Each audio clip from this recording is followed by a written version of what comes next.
નમસ્કાર મિત્રો, સ્વાગત છે તમારું રૂઢિપ્રયોગો અને કહેવતોના ભાગ 9ની અંદર। તો મિત્રો, આ વિડીયોની અંદર આપણે 50 જેટલા રૂઢિપ્રયોગો અને કહેવતો વિશે વાત કરીશું। તો મિત્રો, હજુ સુધી તમે અમારા ભાગ 1 થી 8 ન જોયા હોય તો તેની લિંક વિડીયોના ડિસ્ક્રિપ્શન બોક્સની અંદરથી મળી જશે, ત્યાંથી તમે જોઈ શકો છો। ઘોળાયા કરવું એટલે મનમાં એકની એક વાત આવ્યા કરવી। ચકચક કરવું એટલે વગર સમજ્યે બોલ બોલ કરવું। ચકમક જરવી એટલે લડાઈ સળગવી। ચક્કર વક્કર થઈ જવું એટલે અસ્થિર મનથી આડું અવળું જોવું। ચકલા છૂટવા એટલે હલકો ધંધો કરવો। ચક્કરમાં નાખવું એટલે મુશ્કેલીમાં નાખવું। ચટ કરવું એટલે બધું ખલાસ કરી નાખવું। ચટકો ચડવો એટલે રીંસ ચડવી। ચટણી કરવી એટલે સંહાર કરવો। ચડિયે ઘોડે આવવું એટલે એક શ્વાસે આવવું। ચડતી દેરડીમાં પાણો નાખવો એટલે સારું થતું હોય તેમાં વિઘ્ન નાખવું। ચઢતો દહાડો થવો એટલે ભાગ્યોદય થવો।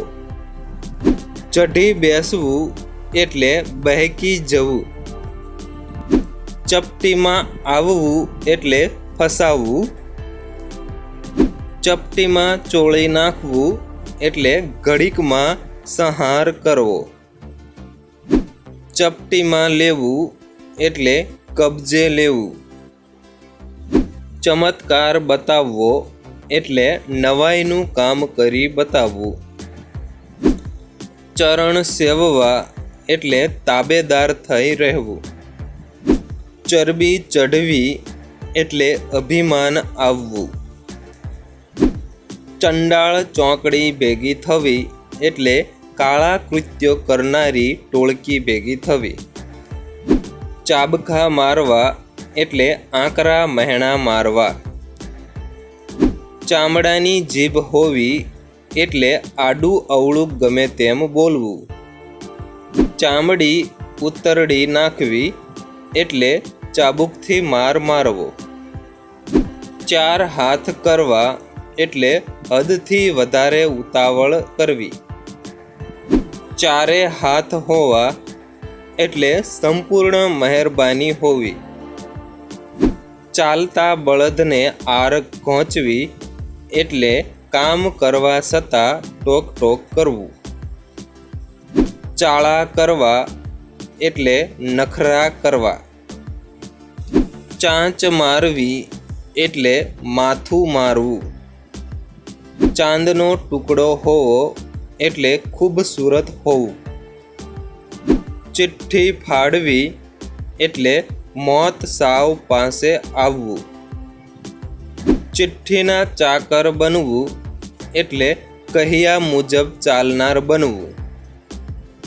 ચિત્ત ચોરવું એટલે કોઈનું ધ્યાન ખેંચવું। ચિનગારી ચાંપવી એટલે કુસંપના બી વાવવા। ચીકણું જોઈને લપસી પડવું એટલે રૂપ કે ધન જોઈને તેના તરફ વળી જવું। ચીકણું માણસ હોવું એટલે કંજૂસ માણસ હોવું। ચિતરી મૂકવું એટલે બગાડવું।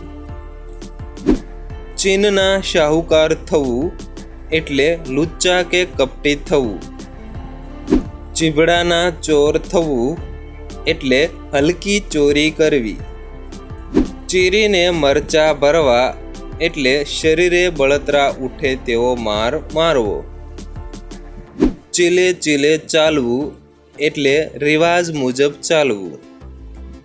ચીલે પડવું એટલે રસ્તે પડવું। ચીલો કાપવો એટલે સાલું રિવાજે જુદા પડવું।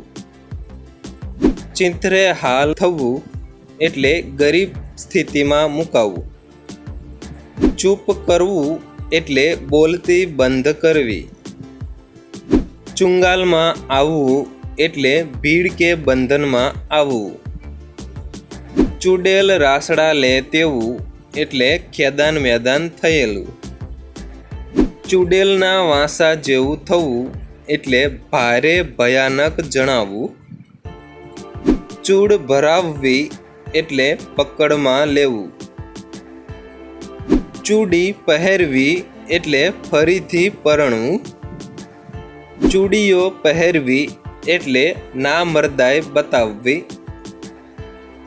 તો મિત્રો, આ હતો આપણો રૂઢિપ્રયોગો અને કહેવતોનો ભાગ 9.